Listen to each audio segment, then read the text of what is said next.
जय हिंद मेरे प्यारे साथियों। स्टडी विद प्रकाश में आप सभी का स्वागत है। मुझे उम्मीद है आप सब अच्छे होंगे और आपकी तैयारी भी बहुत ही अच्छे से चल रही होगी। तो दोस्तों, आज मैं बात करने वाला हूँ CISF ट्रेड्समैन रिक्रूटमेंट 2022 के डिटेल्ड मेडिकल एग्जामिनेशन DME के रिगार्डिंग। तो दोस्तों, जैसा कि आप सभी को पता होगा कि 2 दिन पहले CISF ने अपनी ऑफिशियल नोटिस जारी की और जिसमें उन्होंने बताया कि वो 15 जनवरी से 19 जनवरी के बीच स्टार्ट हो जाएगा। 15 जनवरी से आपका डिटेल्ड मेडिकल एग्जामिनेशन कंडक्ट कराने वाले हैं।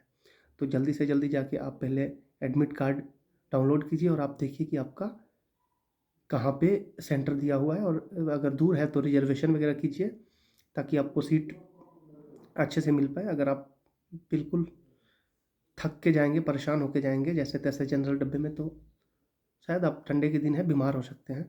तो कोशिश यही करें कि अगर दूर है ज़्यादा दूर तो ट्रेन का, फ्लाइट का या जो भी बस का टिकट है पहले उसको कंफर्म करें पहले, क्योंकि आप जब बिल्कुल फिट रहिएगा तभी आप मेडिकल कंडक्ट कर पाइएगा अच्छे से। तो ये वीडियो बहुत ही हेल्पफुल है उन कैंडिडेटों का जिनका CISF का ट्रेड्समैन का रिटन क्लियर हो गया है और वो मेडिकल में अपेयर होने वाले हैं। तो सबसे पहले तो सभी को बधाई, जो कैंडिडेट का मेडिकल होने वाला है, वो जो रिटन क्वालिफाई किए हैं, और साथ ही साथ वो भी निराश ना हो जिनका रिटन क्लियर नहीं हुआ है। उनके पास भी अभी बहुत मौका है। SSC GD 2024 की काफ़ी वैकेंसी है, तो उसमें उनका हो जाएगा और काफ़ी अच्छे से तैयारी करें आप लोग। वैकेंसी बहुत ही अच्छी है और मे भी चांस है कि वैकेंसी SSC GD 2024 की बढ़ भी सकती है। तो आप सभी निराश ना हो।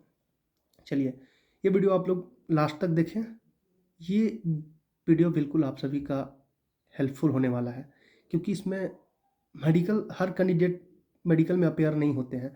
अगर एग्जांपल के लिए 4000 कैंडिडेट जाएंगे मेडिकल देने, तो मेरे ख्याल से 4000 में, एग्जांपल के लिए मैं बता रहा हूँ, एक तो सबसे पहले बता दूँ कि वैकेंसीज के 4 टाइम्स कैंडिडेट को बुलाया जाता है मेडिकल में अपेयर होने के लिए। अगर 710 वैकेंसी है तो 7 चौक 2840 कैंडिडेट मेडिकल में अपेयर होंगे, अनुमान यह होता है।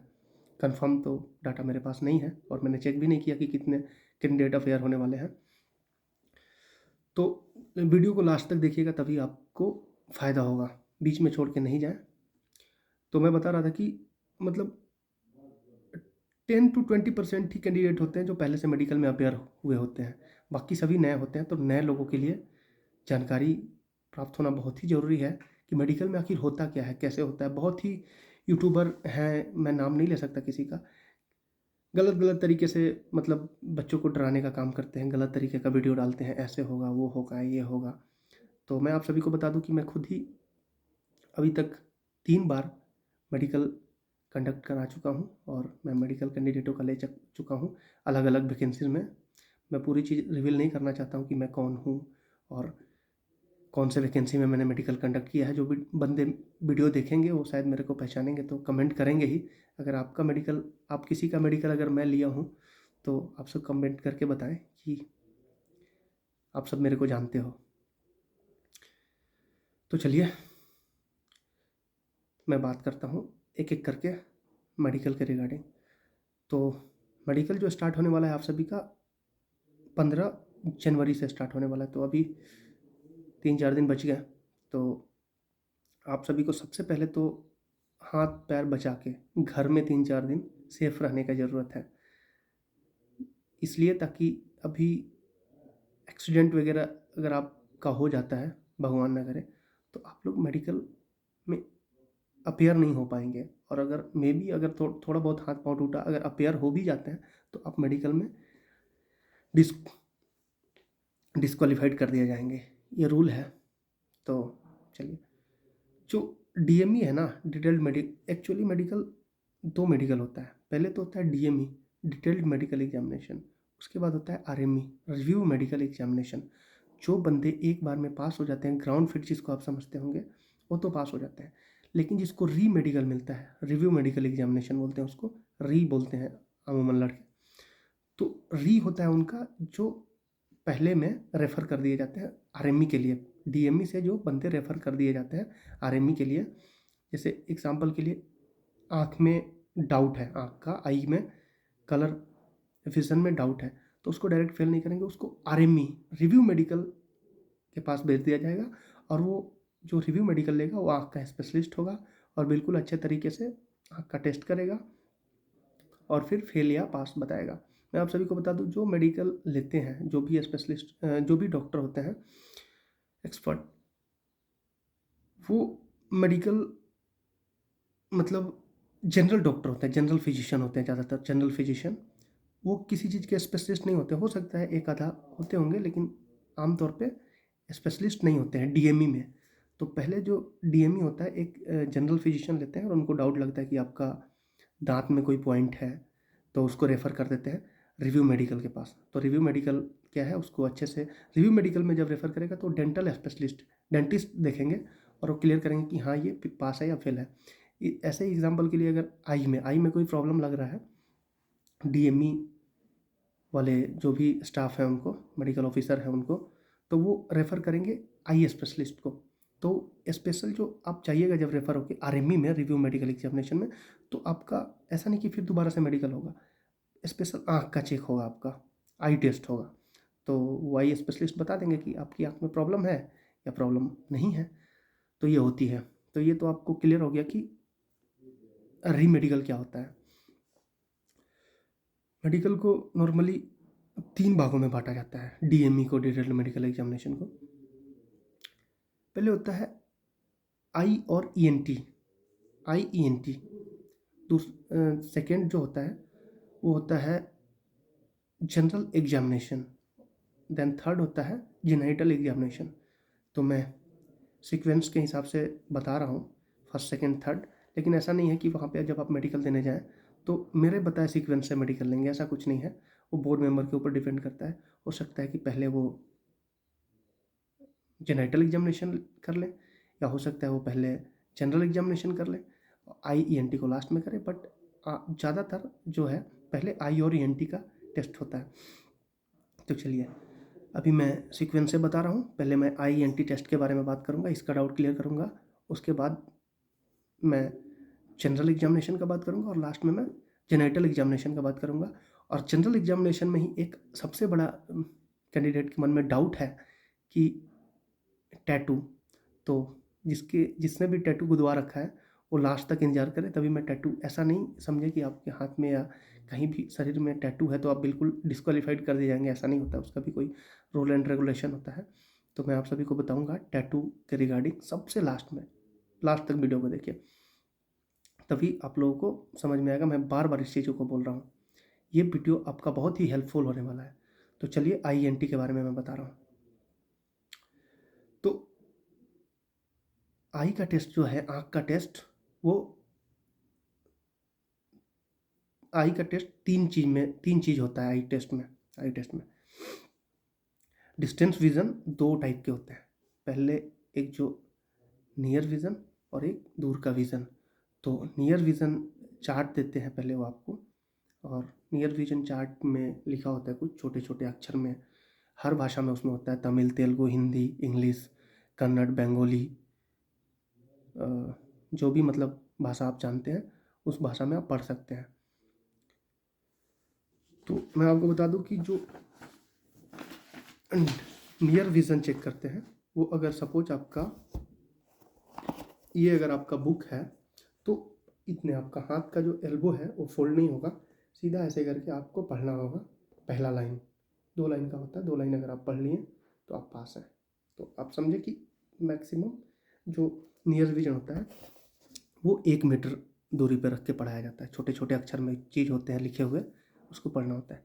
फिर होता है दूर का जो पढ़ना होता है, दूर वाला। तो वो आप देखे होंगे, बॉक्स होता है आई टेस्ट का box, normal eye specialist doctor के पास भी होता है, या जनरल हॉस्पिटल वगैरह में भी देखते होंगे, या इंटरनेट में तो आप लोग का मेडिकल है तो देख ही लिए होंगे। तो उसमें मेनली चेक किया जाता है दोनों आँख को बारी बारी से, कि आँख आपका कितना बाई कितना है। जैसे मेडिकल पास होने के लिए आपका आँख 6/6 होना चाहिए। 6/6 कैसे होगा, उसमें देखते होंगे कि XYZ 1 2 ऐसे करके लिखा रहता है। जनरल ABCD ही पढ़वाते हैं।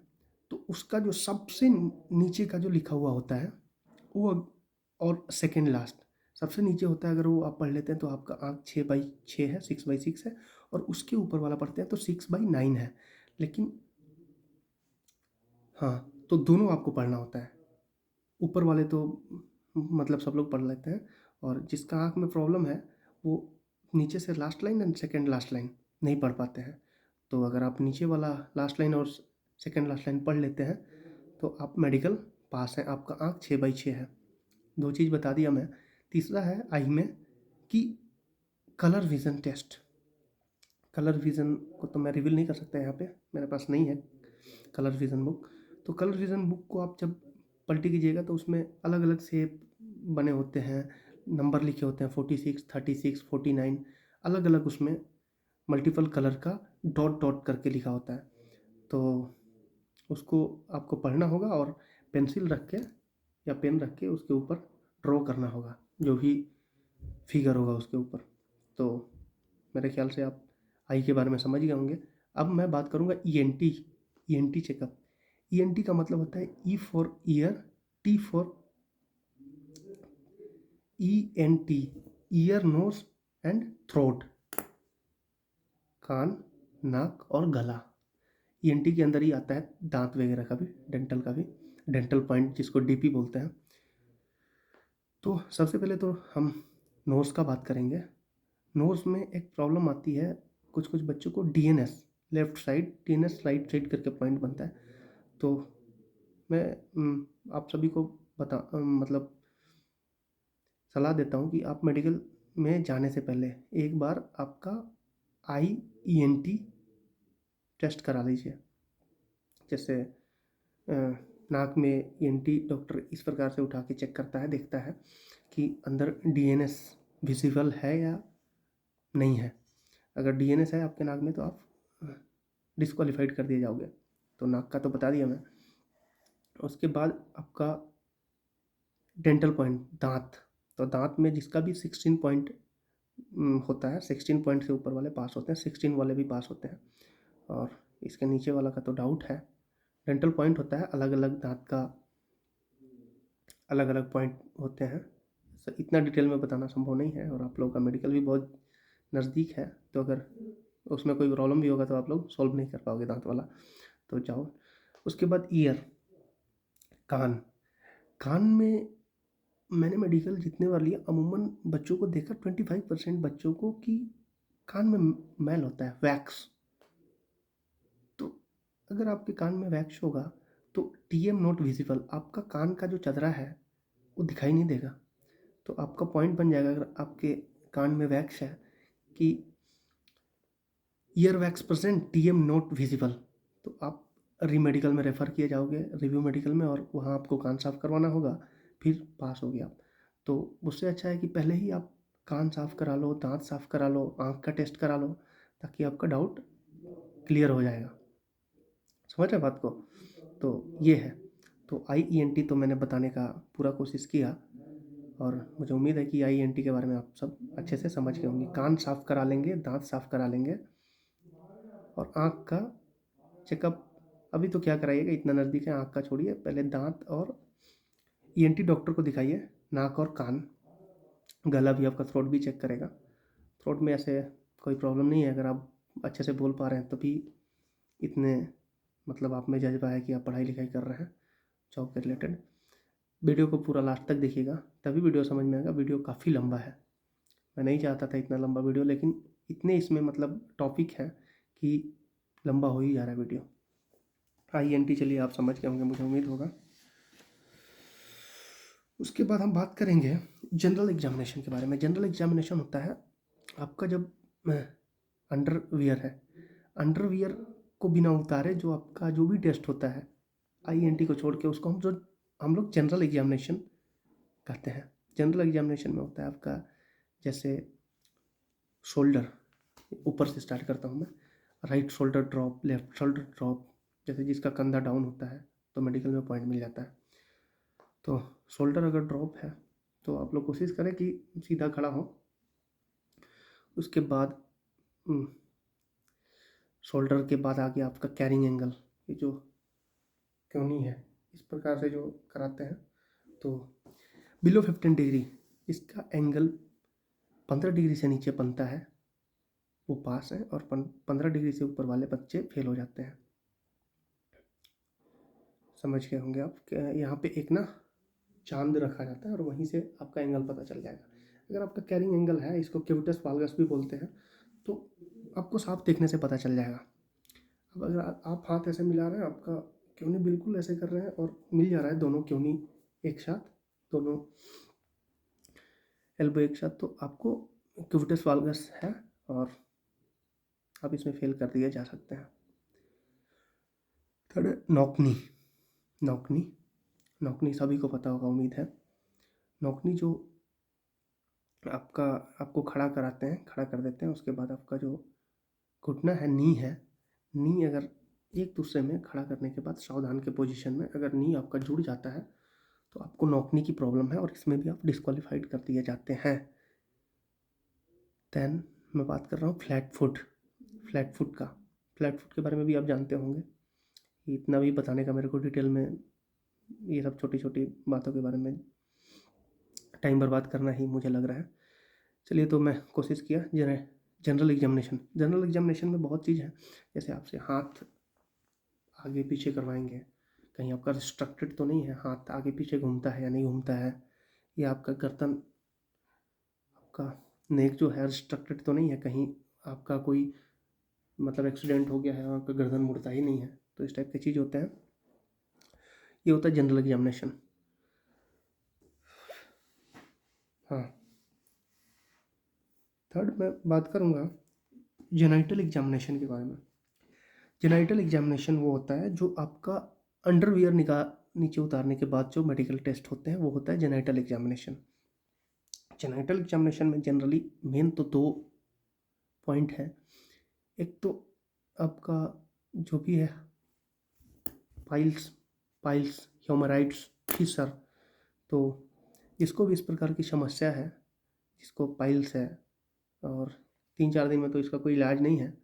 पाइल्स है, हेमोराइड्स है, फिशर है, तो इसमें भी आप फेल कर दिए जा सकते हैं।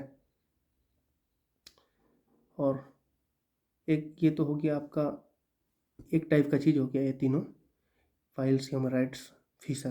दूसरा है हाइड्रोसील। तो हाइड्रोसील में भी बच्चे को फेल कर दिया जाता है, कैंडिडेट को।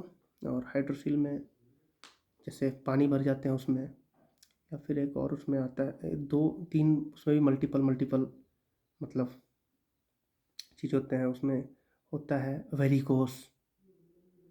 वेरिकोशील, जो आपके हाइड्रोसील के अंदर का जो वेन है वो मोटा हो जाता है, तो ऐसा लगता है जैसे आपके टेस्टिस 3 है।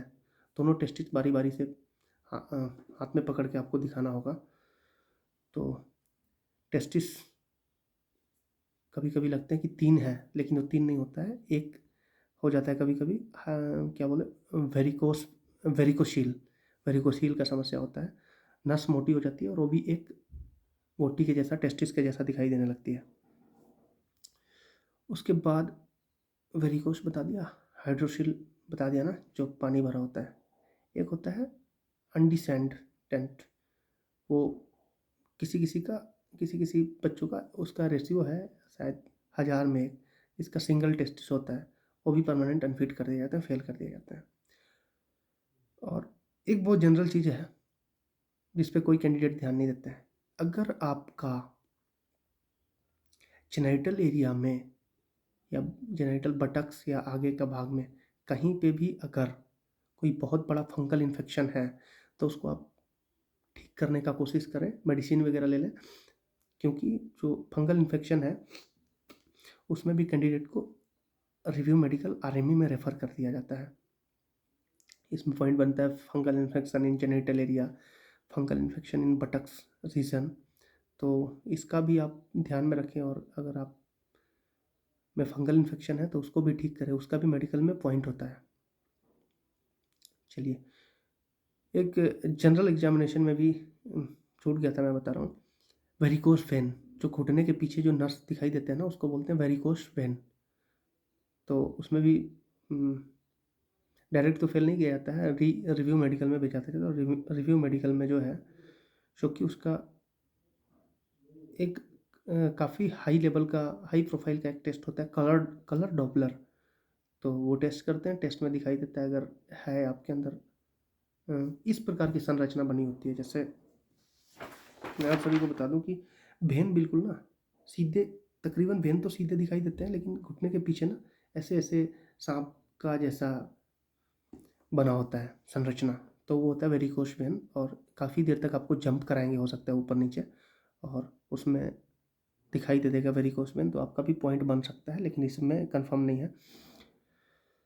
तो वेरिकोस वेन का भी ध्यान दें आप सभी। अभी तो देखिए, आप जैसे भी हैं, आप मेडिकल देने जाएंगे ही जाएंगे, लेकिन मैं आपको पहले से सतर्क कर देता हूँ कि अगर आपको बहुत ही मेजर प्रॉब्लम है तो मेडिकल कंडक्ट मत करो। अगर आप इतनी मोटी चश्मे पहनते हो सपोज, तो आप मेडिकल में जाके कोई फ़ायदा नहीं है। रियलिटी है, दुख लगेगा लेकिन रियलिटी है। क्योंकि 6/6 आँख की 6/6 को ही पास करते हैं, 6/9 भी है तो फेल कर दिए जाओगे आप। ठीक है, तो पैसा बर्बाद मत करना दोस्तों। अगर प्रॉब्लम है तो उसका ट्रीटमेंट कराओ, या कोई दूसरा जॉब के लिए तैयारी करो। फौज के लिए आप नहीं हो, अगर आपकी आँख में प्रॉब्लम है। चलिए,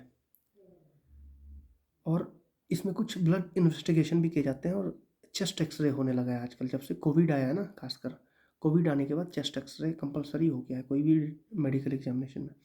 तो चेस्ट एक्सरे भी होगा आप सभी का। तो चेस्ट एक्सरे में मेनली वही देखते हैं कि ट्यूबलिसिस, टीबी के शिकार तो नहीं है आप, या कोई आपका लंग्स डिजीज़, फेफड़े में कोई बड़ी बीमारी तो नहीं है, वही चेक करते हैं। ब्लड टेस्ट भी होता है।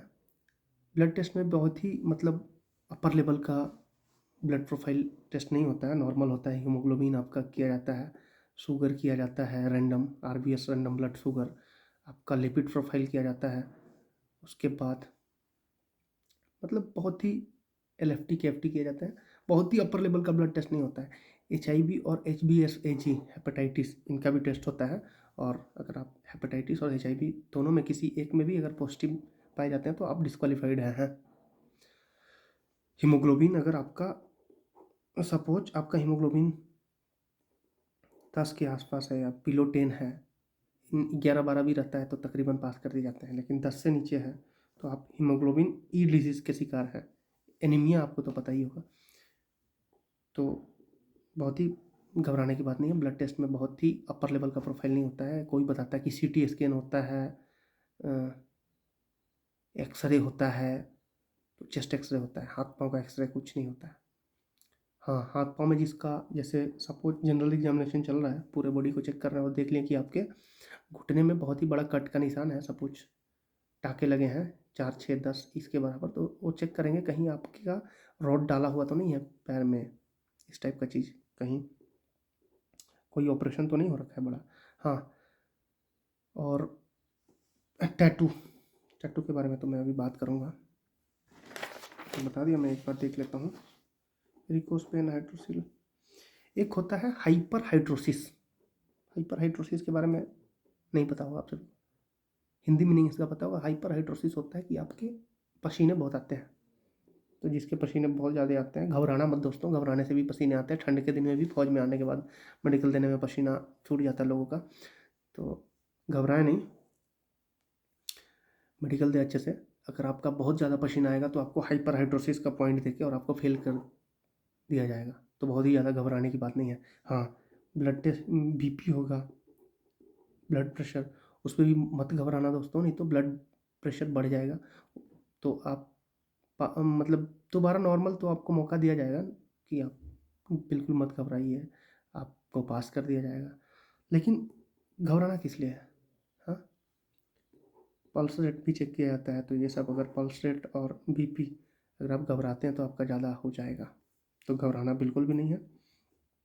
हाँ, वेट, वेट जिसका भी बीएमआई बिलो 25 है, बीएमआई चेक करने का कैलकुलेटर डाउनलोड करके बीएमआई चेक कर लेना, आपका हाइट के अकॉर्डिंग आपका वेट है या वेट ज़्यादा है तो वेट कम कर लेना दोस्तों। आजकल वेट पे भी बहुत ध्यान दे रहे हैं और वेट में भी बहुत ही कैंडिडेट को फेल किया जा रहा है। मैंने देखा कि 2-2 3-3 केजी अगर 1-2 केजी है तो चलेगा, लेकिन अगर 4-5 केजी आप ओवरवेट है तो आप फेल कर दिए जाओगे और आप 4-5 केजी घटा भी नहीं पाओगे 2 दिन की, आपको रीमेडिकल दिया जाए और रीमेडिकल में आप घटा पाओगे, तो ऐसा भी नहीं है। वेट बिल्कुल कम कर लेना, खाना पीना भी से कम खाना, हाई प्रोटीन डाइट खाना, अच्छा डाइट लेना, ग्रीन वेजिटेबल खाना। ऐसा तो संभव नहीं है कि बहुत अच्छा डाइट खा पाओ आप लोग, बहुत ही अगर अच्छे डाइट खाने वाले होते तो फ़ौज में भर्ती होने का कोशिश नहीं करते हैं, फ़ौज की तैयारी नहीं करते। हमारे जैसे हम सभी लोअर मिडिल क्लास के फैमिली ही के बच्चे ही फ़ौज में आना चाहते हैं। तो चलिए, मैं कोशिश किया सभी पॉइंटों को कवर करना। टैटू रह गया, और टैटू को मैं बताया था कि मैं लास्ट में बताऊंगा टैटू। तो दोस्तों टैटू जो है ना, टैटू का कोई रूल रेगुलेशन होता है। अगर आपका टैटू इसके ऊपर है, हाँ एक चीज़ बता रहा हूँ, अगर नॉर्थ ईस्ट रीजन के बच्चे हैं, नॉर्थ ईस्ट के जो ट्राइबल लड़के हैं, या जो लद्दाख रीजन के भी ट्राइबल लड़के हैं, उनका टैटू होने से भी वो तकरीबन पास कर दिए जाते हैं।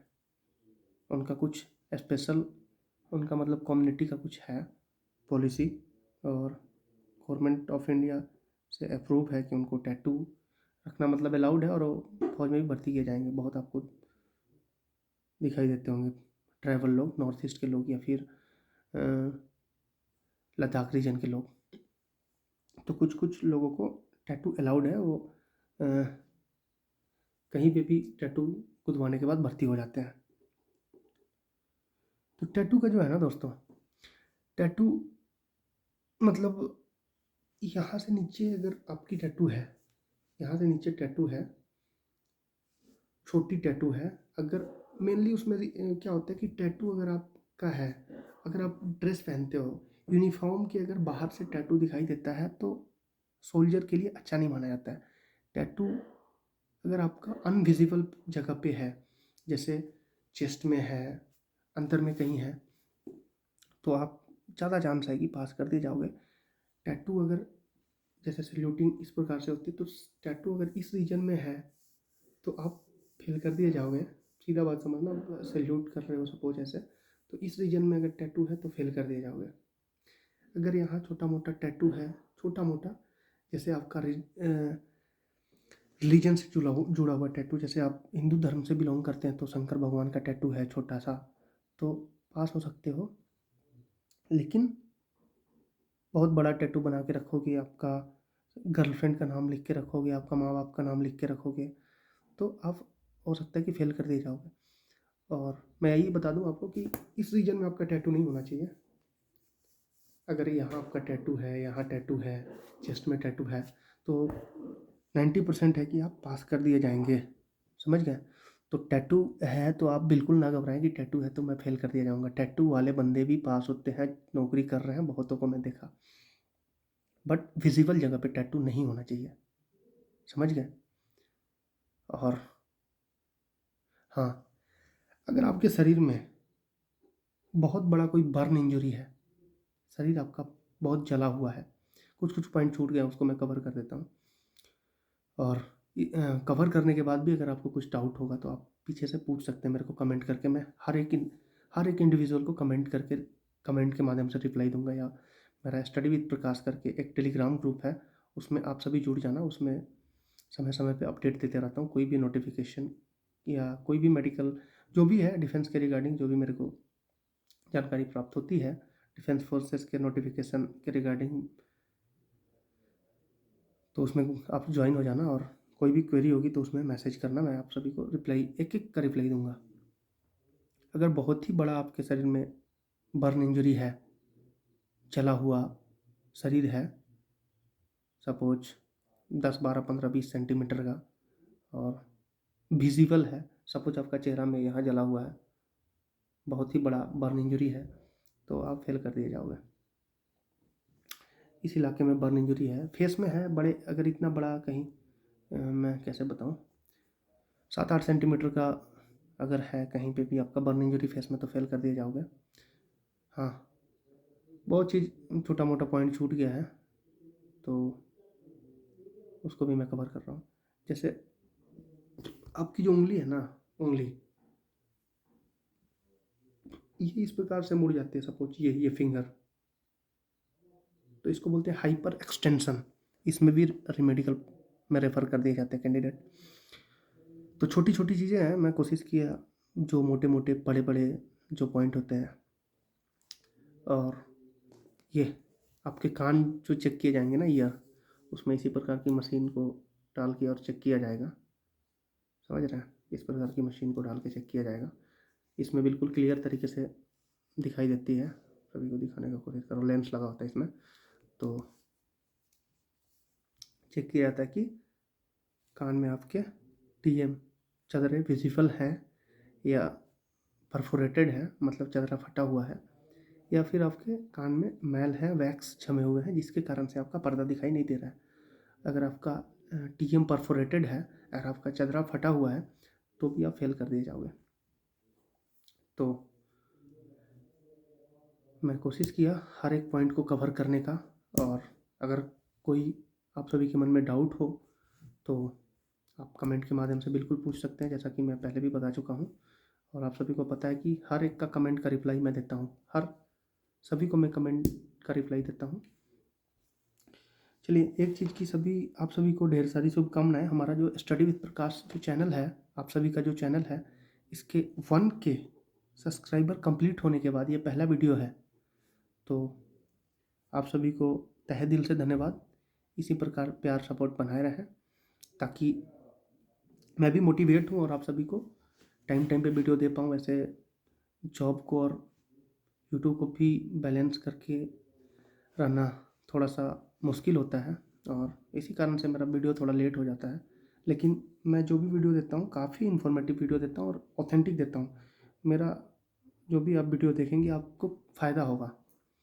तो चलिए दोस्तों, आप सभी को बहुत बहुत बधाई। अच्छे से तैयारी कीजिए और आपके हाथ पाँव बचा के घर में रहिए और मेडिकल अपेयर होइए मेडिकल में, और मेडिकल पास होइए। हाँ, जो मैंने बताया, दांत को साफ़ करा लेना, दांत में मैल एक्सेप्टेबल नहीं होता है। और हाँ, जेनाइटल एरिया में जहाँ भी आपके शरीर में गर्दन से नीचे जितनी भी बालें हैं, उसको आप क्लीन करके मेडिकल में अपेयर होना, नहीं तो बहुत गाली खाओगे उधर। ठीक है? एक एक रूम में 30-30, 40-40 लड़के को घुसा दिया जाता है। अगर सबका बाल होगा, सबका पसीना का कितना स्मेल आता है, तो मुझे पता है, आप सभी को भी पता चलेगा। तो बाल हटा देना, नहीं तो फेल तो नहीं किए जाओगे लेकिन बहुत गाली सुनोगे। तो बाल हटा के जाना, बाल ट्रिम कर लेना, आजकल ट्रिमर वगैरह है, या बीट लगा देना, जैसे भी बाल हटा लेना आप लोग। चलो, हाँ, 16 या 17 जनवरी 2024 से असम राइफल का भी टेक्निकल ट्रेड्समैन रिक्रूटमेंट रैली का मेडिकल स्टार्ट होने वाला है। तो अगर आप सभी उसके भी कैंडिडेट होंगे, असम राइफल के मेडिकल में भी अगर आप अपेयर हो रहे होंगे, तो सेम चीज़ उसमें भी है। कोई किसी भी, ये वीडियो ऐसा नहीं कि स्पेशली CISF का मेडिकल से रिलेटेड है। जो भी पारामिलिट्री फोर्स या आर्मी, एयरफोर्स, नेवी, जिनका भी मेडिकल होता है, सब में इसी प्रकार से मेडिकल ली जाती है। तो चलिए, काफ़ी लंबा वीडियो हो गया। चलो दोस्तों, मिलते हैं नए वीडियो में नए टॉपिक के साथ। तब तक के लिए जय हिंद, वंदे मातरम।